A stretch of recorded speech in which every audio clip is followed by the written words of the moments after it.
May bago kaming adopted na pusa. Nakita ni Duter sa ano to? Sa Co-op. O, ayan siya, oh. Baby. Ay!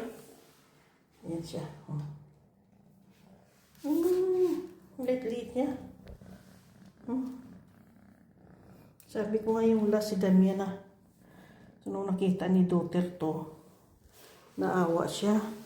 Kaya nga ang daming sasakyan. Tapos, umiiyak daw. Siguro inabandan ito. Ha, yung cute-cute niya, oh.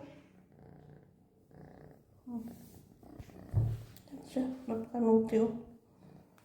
Ipabaksin namin ito pagbalik ng anak ko. Oh.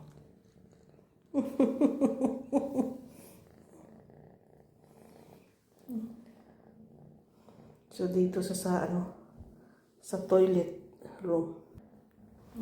Lilit. Ay, umakyat. Dry food niya. Saka yung wet food niya. Pati-pati.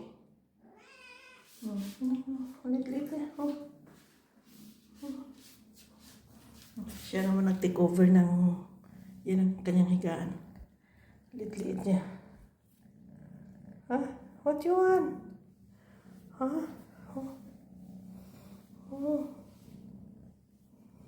Wait. Nung nakita ni Duter to, ayaw niya iwan kasi naawa siya. Dinala niya dito. Pinaliguan namin to kahapon, guys.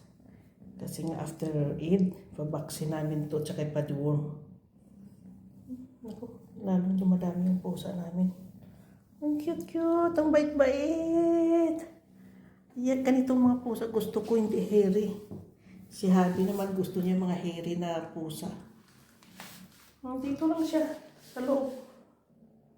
Paikot-ikot. Nabuti hindi siya makalat, kagaya dati ni Isabel.